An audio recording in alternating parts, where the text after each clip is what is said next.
This is a story about a world obsessed with stuff. It's a story about a system in crisis. We're trashing the planet, we're trashing each other, and we're not even having fun. The good thing is that when we start to understand the system, we start to see lots of places to step in and turn these problems into solutions.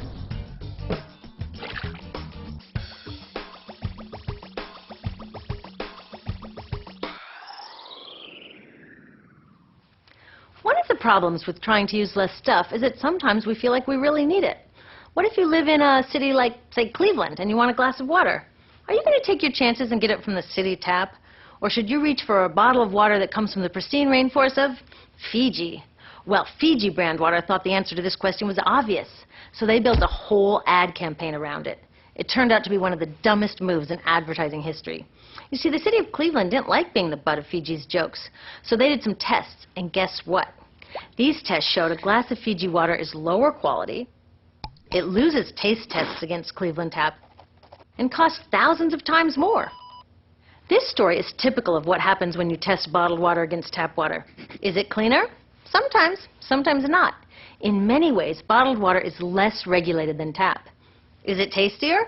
In taste tests across the country, people consistently choose tap over bottled water. These bottled water companies say they're just meeting consumer demand. But who would demand a less sustainable, less tasty, way more expensive product, especially one you can get for almost free in your kitchen?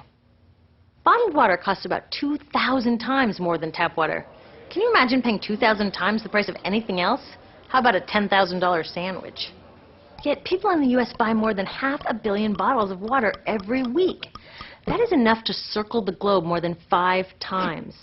How did this come to be? Well, it all goes back to how our materials economy works, and one of its key drivers, which is known as manufactured demand. If companies want to keep growing, they have to keep selling more and more stuff. In the 1970s, giant soft drink companies got worried as they saw their growth projections starting to level off. There's only so much soda a person can drink. Plus, it wouldn't be long before people began realizing soda is not that healthy and turned back to, gasp, drinking tap water. Well, the companies found their next big idea in a silly designer product that most people laughed off as a passing yuppie fad. Water is free, people said back then. What will they sell us next? Air? So how do you get people to buy this fringe product? Simple. You manufacture demand. How do you do that? Well, imagine you're in charge of a bottled water company. Since people aren't lining up to trade their hard-earned money for your unnecessary product, you make them feel scared and insecure if they don't have it. And that's exactly what the bottled water industry did. One of their first marketing tactics was to scare people about tap water with ads like Fiji's Cleveland campaign. When we're done, one top water executive said, tap water will be relegated to showers and washing dishes. Next, you hide the reality of your product behind images of pure fantasy.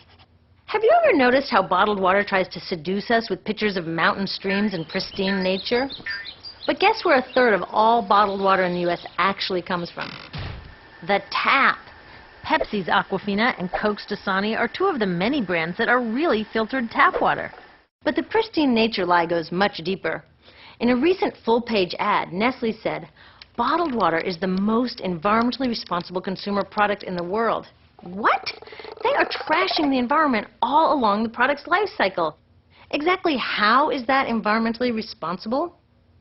The problems start here with extraction and production, where oil is used to make water bottles. Each year, making the plastic water bottles used in the U.S. takes enough oil and energy to fuel 1 million cars. All that energy spent to make the bottle, even more to ship it around the planet, and then we drink it in about 2 minutes? That brings us to the big problem at the other end of the life cycle, disposal. What happens to all these bottles when we're done? 80% end up in landfills, where they will sit for thousands of years, or in incinerators, where they are burned, releasing toxic pollution. The rest gets collected for recycling. I was curious about where the plastic bottles that I put in the recycling bins go. I found out that shiploads were being sent to India, so I went there. I will never forget riding over a hill outside Madras, where I came face to face with a mountain of plastic bottles from California. Now, real recycling would turn these bottles back into bottles. But that wasn't what was happening here. Instead, these bottles were slated to be downcycled, which means turning them into lower quality products that would just be chucked later. The parts that couldn't be downcycled were thrown away there, shipped all the way to India just to be dumped in someone else's backyard. If bottled water companies want to use mountains on their labels, it would be more accurate to show one of these mountains of plastic waste. Scaring us, seducing us, and misleading us. These strategies are all core parts of manufacturing demand. Once they've manufactured all this demand, creating a new multi-billion-dollar market, they defend it by beating out the competition. But in this case, the competition is our basic human right to clean, safe drinking water. Pepsi's vice chairman publicly said the biggest enemy is tap water. They want us to think it's dirty and bottled water is the best alternative. In many places, public water is polluted, thanks to polluting industries like the plastic bottle industry. And these bottled water guys are all too happy to offer their expensive solutions, which keep us hooked on their products. It is time we took back the tap. That starts with making a personal commitment to not buy or drink bottled water unless the water in your community is truly unhealthy. Yes, it takes a bit of foresight to grab a reusable bottle on the way out, but I think we can handle it. Then take the next step. Join a campaign that's working for real solutions, like demanding investment in clean tap water for all. In the U.S., tap water is underfunded by $24 billion, partly because people believe drinking water only comes from a bottle. Around the world, 1 billion people don't have access to clean water right now. Yet cities all over are spending millions of dollars to deal with all the plastic bottles we throw out. What if that money was spent improving our water systems, or better yet, preventing pollution to begin with? There are many more things we can do to solve this problem. Lobby your city officials to bring back drinking fountains. Work to ban the purchase of bottled water by your school, your organization, or entire city. This is a huge opportunity for millions of people to wake up and protect our wallets, our health, and the planet. The good news is it's already started. Bottled water sales have begun to drop while business is booming for safe, refillable water bottles. Yay! Restaurants are proudly serving tap, and people are choosing to pocket the hundreds or thousands of dollars they would otherwise be wasting on bottled water. Carrying bottled water is on its way to being as cool as smoking while pregnant. We know better now.